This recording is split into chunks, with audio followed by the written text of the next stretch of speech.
ሰላም ጤና ይስጥልኝ የተወደዳችሁ የቮይስ ኦፍ ራያ ሚዲያ ቤተሰቦች የዛሬ መጋቢት 30 2018 ዓ.ም የቮይስ ኦፍ ራያ ሚዲያ ዕለታዊ ዜናዎችን የምናቀርብበት ሰዓት ላይ እንገኛለን። በቅድሚያም አርዕስተ ዜና። በራያ የወሰን አስተዳደር ችግር ከሚለው በተጨማሪ የማንነት ጥያቄ የሚል አጀንዳ በሀገራዊ ምክክር ኮሚሽን ማስጨመር መቻሉን ኢንጂነር ታፈረ ህሉፍ በቮይስ ኦፍ ራያ ሚዲያ በነበራቸው ቆይታ ተናገሩ። በተለይም በቅርቡ በራያ ኮረም ኦፍላ ሰባህ ለወረዳ የህወሓት ቡድን ያደረገውን የመሬት ወረራ የቀጠለው የዲሞክራሲ ለውጥና የፖለቲካ ጥበት ማሳያ ነው ብለዋል። በዝርዝርም እንመለከተዋለን። ጠቅላይ ሚኒስትር ዶክተር አብይ አህመድ በዛሬው ዕለት የስልጣን ዘመናቸው የሚጠናቀቀውን የትግራይ ክልል ጊዜያዊ አስተዳደር ፕሬዝዳንት የሆኑት ጀነራል ታደሰ ወረደ ሹመትን ለአንድ ተጨማሪ ዓመት ማራዘማቸውን መገለጹንና ሌሎች ዜናዎች ይዘናል። እንድትከታተሉንም በአክብሮት እንጋብዛለን። በራያ የወሰንና አስተዳደር ችግር ከሚለው በተጨማሪ የማንነት ጥያቄ የሚል አጀንዳ በሀገራዊ ምክክር ኮሚሽን ማስጨመር መቻሉን ኢንጂነር ታፈረ ህሉፍ በቮይስ ኦፍ ራያ ሚዲያ በነበራቸው ቆይታ ተናግረዋል። በተለይም በቅርቡ በራያ ኮረም ኦፍላ ሰባህ ለወረዳ የህወሓት ቡድን ያደረገውን የመሬት ወረራ የቀጠለው የዲሞክራሲ ለውጥና የፖለቲካ ጥበት ማሳያ ነው ብለዋል። ኢንጂነር ታፈረ ህሉፍ በወቅታዊ ጉዳዮች ዙሪያ ከቮይስ ኦፍ ራያ ሚዲያ ጋር በነበራቸው ቆይታ በተለይም በቅርቡ በራያ ኮረም ኦፍላ ሰባህ ለወረዳ የህወሓት ቡድን ያደረገውን የመሬት ወረራ የቀጠለው የዲሞክራሲ ለውጥና የፖለቲካ ጥበት ማሳያ ነው ብለዋል። የመሬት ወረራ እንግዲህ ምናልባትም የመጨረሻው ምዕራፍ የራያ ህዝብ ማለት በቃ የህልውና አደጋ የገባበት የመጨረሻው ማረጋገጫ ልንለው እንችላለን። ምክንያቱም መሬት ሁሉም ነገር ነው። ሁሉም ነገር ነው። ለአንድ ማህበረሰብ እሴት መገንባት የሚችለው መሬት ላይ ሆኖ ነው። which is ያ ማህበር ማለት ማህበረሰባዊ ትስስሩ ታሪኩ ልባል ይችላል። ሁሉም ነገር ልባል ይችላል። ሁሉም ነገር የመጪውም የትላንቱም ሁሉንም ነገር የያዘ ነው። ከዛ ስፈናቀል ከሁሉም ነገር ነው የምፈናቀለው።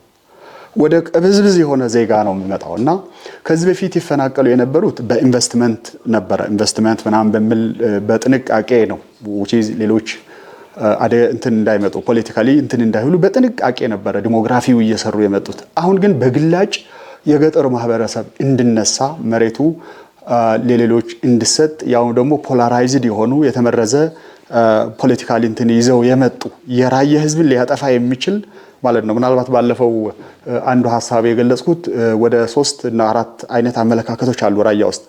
አንዱ እኔ ትግራዋይ ነኝ የሚል ነው። አሁን ትግራዋይ የሚለው ቃል በትምህርት ጥቅስ ማለት ነው የራያ ህዝብን የሚገልጽ አይደለም፣ የትግራይ ህዝብን የሚገልጽ አይደለም። ፖለቲካል ነው። ፖለቲካል ማህደር ነው።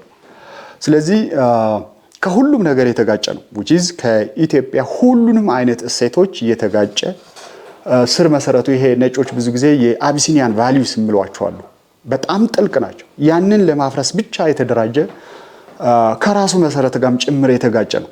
ስለዚህ ይሄንን ወደ ራያ አምጥተው ለመተግበር የሚሞክሩ በትግል ላይ የነበሩ በፖለቲካ ላይ ኢንቮልቭመንት የነበራቸው ኦልሬዲ ፖላራይዝድ የሆኑ ሰዎች አምጥተው ለማስፈር ነው እየሰሩ ያሉት። ጠቅላይ ሚኒስትር ዶክተር አብይ አህመድ በዛሬው ዕለት የስልጣን ዘመናቸው የሚጠናቀቀውን የትግራይ ክልል ጊዜያዊ አስተዳደር ሌተናል ጀነራል ታደሰ ወረደ ሹመትን ለአንድ ተጨማሪ ዓመት አራዘሙ።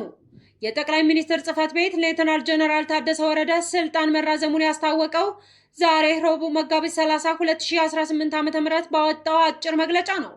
መግለጫው እንደሚያስረዳው የጊዜያዊ አስተዳደሩ ስልጣን ዘመን ከነገ ሐሙስ ሚያዝያ 1 2018 ዓ.ም ጀምሮ ለአንድ ዓመት እንደተራዘመ የተወሰነው ማክሰኞ ዕለት ከተደረገው የክልሉ ዓመታዊ አፈጻጸም ግምገማና ውሳኔም በኋላ ነው። የጊዜያዊ አስተዳደሩ ምክትል ፕሬዝዳንት ማክሰኞ መጋቢት 29 2018 ዓ.ም በአዲስ አበባ ተገኝተው ለጠቅላይ ሚኒስትር ዶክተር አብይ አህመድ ዓመታዊ የአፈጻጸም ሪፖርት እንዳቀረቡና በውጤቶቹ ላይ ግምገማና ውይይት እንደተደረገ ተገልጾ ነበር። የጦር ኃይሎች ጠቅላይ ኢታማዦር ሹም ፊልድ ማርሻል ብርሃኑ ጁላ፣ የፍትህ ሚኒስትር ጌዲዮን ጢሞቴዎስ እንዲሁም የጠቅላይ ሚኒስትሩ የምስራቅ አፍሪካ ጉዳዮች አማካሪ አቶ ጌታቸው ረዳን ጨምሮ የተለያዩ የመንግስት ከፍተኛ ባለስልጣናት በውይይት ላይ ተገኝተዋል። የጠቅላይ ሚኒስትር ጽህፈት ቤት ባወጣው መግለጫ ሌተናል ጀነራል ታደሰ የስልጣን ዘመን የተራዘመው የፌዴራል መንግስት በክልሉ ውስጥ ጣልቃ የሚገባበትን ስርዓት ለመደንገግ ባወጣው አዋጅ መሰረት ነው። በትግራይ የተካሄደው የ2 ዓመት ደም አፋሳሽ ጦርነት ከተጠናቀቀ በኋላ በክልሉ ጊዜያዊ አስተዳደር ለማቋቋም የወጣውና በ2015 ላይ የተሻረው ደንብም ተጠቅሷል። ሌተናል ጀነራል ታደሰ ከፕሪቶሪያ ስምምነት በኋላ ክልሉን ሲመሩ ከነበሩት የቀድሞ ፕሬዝዳንት ጌታቸው ረዳ ስልጣኑን የተረከቡት ባለፈው ዓመት በዚህ ዕለት መጋቢት 30 2017 ዓ.ም ነበር። ከህገ መንግስቱና ከሀገራዊ ሉዓላዊነት ያፈነገጡ ግንኙነቶችና እንቅስቃሴዎች እንዲቆሙ እንዲሁም የቀድሞ ታጣቂዎች ትጥቅ መፍታትና መልሶ ማቋቋም ተግባር በአፋጣኝ እንዲጠናቀቅ የማድረግ ከተሰጣቸው ኃላፊነቶች መካከል ናቸው። ትግራይ ክልልን ለዲሞክራሲያዊ ምርጫ ዝግጁ ማድረግ እንዲሁም የተፈናቀሉ ዜጎችን ወደ ቀያቸው የመመለስ ተግባር እንዲጠናቀቅና በቀሪ አካባቢዎችም በፍጥነት እንዲተገበር የማድረግ ጉዳዮችም ተካተዋል። ሌተናል ጀነራል ታደሰ በትናንትናው ዕለት የአፈጻጸም ሪፖርቱ ባቀረቡበት ወቅት በእነዚህ ጉዳዮች ላይ ውይይት ተደርጎና መግባባት ላይ ተደርሶ እንደሆነ አልተገለጸም። ይሁን እንጂ ከቃል ኪዳን ሰነዱ ላይ የሰፈሩት ዋናዎቹ ተግባራት ተሳክተዋል ለማለትም አስቸጋሪ ነው። እንደ ወልቃይት ወዳሉ አካባቢዎች ተፈናቃዮችን የመመለስ ስራም ይህ ነው የሚባል እርምጃ አልተወሰደበትም። ይልቁንም በፌዴራልና ትግራይ ኃይሎች ክልሉን ከአማራና አፋር ጋር በሚያዋስኑ ስፍራዎች ግጭት ውስጥ ገብተው ነበር። የፌዴራል መንግስትም ለትግራይ የሚሰጠው የድጎማ በጀት እንዲሁም ወደ ክልሉ መድረስ የነበረበት የነዳጅ አቅርቦት መቋረጡን ጊዜያዊ አስተዳደሩ አስታውቀዋል። ኢራንና አሜሪካ የሆርሙዝ ወሽመጥ ተከፍቶ መርከቦች እንዲያልፉ የሚያስችል የ2 ሳምንት የተኩስ አቁም ለማድረግ ተስማምተዋል። ሁለቱ ሀገራት እዚህ ስምምነት ላይ የደረሱት የአሜሪካው ፕሬዝዳንት ዶናልድ ትራምፕ ኢራን ወሳኙን የባህር መተላለፊያ ማክሰኞ ሌሊት ድረስ ማስከፍት ከሆነ ዛሬ ማታ ሙሉ ስልጣኔ ይወድማል የሚል ዛቻ ካሰሙ ከሰዓታት በኋላ ነው። ሀገሪቱን ሲያሸማግሉ የነበሩት የፓኪስታን ጠቅላይ ሚኒስትር ሼህባዝ ሸሪፍ የተኩስ አቁሙ ወዲያውኑ ተግባራዊ መሆን እንደሚጀምርም አስታውቀዋል። ፕሬዝዳንት ትራምፕ ቴህራን ከባህረ ሰላጤው የሚወጡ የነዳጅና ሌሎች ምርቶች መተላለፊያ የሆነው የሆርሙዝ ወሽመጥ የማትከፍት ከሆነ 2 ሳምንት ለሚሆን ጊዜ ኢራን ላይ የሚፈጸመው ድብደባና ጥቃት ለማቆም መስማማታቸውንም ገልጸዋል። ትራምፕ በትሩዝ ሶሻል ማህበራዊ ሚዲያ ገጻቸው ባሰፈሩት ጽሑፍ በዚህ ጊዜያዊ የተኩስ አቁም የተስማሙት ሁሉንም ወታደራዊ ግብ ስላሳኩና ከዚያም በላይ ስላገኙ እንደሆነ ጠቅሰዋል። በዚህ 2 ሳምንት ውስጥ ኢራን ከወታደራዊ ኃይሏ ጋር በመቀናጀት በሆርሙዝ ወሽመጥ በኩል መርከቦች እንዲያልፉ ትፈቅዳለችም ብለዋል።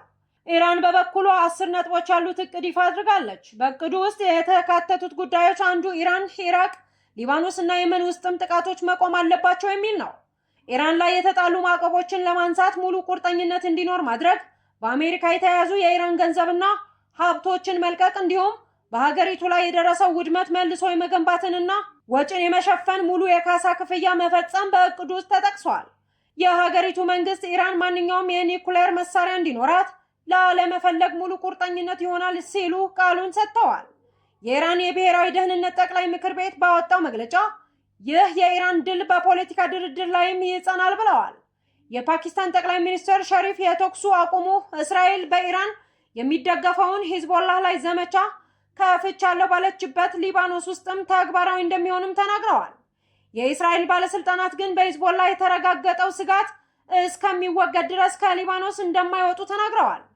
የእስራኤል ጠቅላይ ሚኒስትር ቤንጃሚን ኔታንያሁ የተኩስ አቁሙ ይፋ ከተደረገ ከጥቂት ሰዓታት በኋላ ባወጡት መግለጫ የኢራን በአፋጣኝ ሆርሙዝ ወሽመጥን የምትከፍት እንደሆነ አሜሪካ፣ እስራኤልና ሌሎች የቀጠናው ሀገራት ላይ የምትፈጽመውን ጥቃት የምታቆም መሆኗን ተከትሎ የሚሰነዘረባትን ጥቃት ለ2 ሳምንት እንደሚቆም ፕሬዝዳንት ትራምፕ ያስተላለፉትን ውሳኔ እስራኤል ትደግፋለች ብለዋል። የጠቅላይ ሚኒስትር መግለጫ አክሎም የተኩስ አቁሙ ሊባኖስን አያካትትም ሲሉ እስራኤል እግረኛ ወታደሮቿን ባሰማራችበት ጎረቤት ሀገር ተፈጻሚ እንደማይሆንም ገልጸዋል። ፕሬዝዳንት ትራምፕ በኢራን የተኩስ አቁም ለማድረግ ውሳኔ ባሳለፉበት ሂደት ውስጥ እስራኤል ምን ያህል ተሳትፎ እንደነበራት ግልጽ አይደለምም ተብሏል።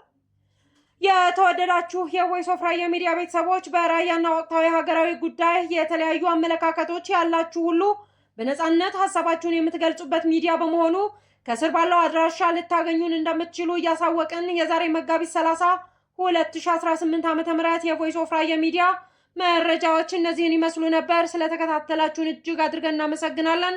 ሰላም።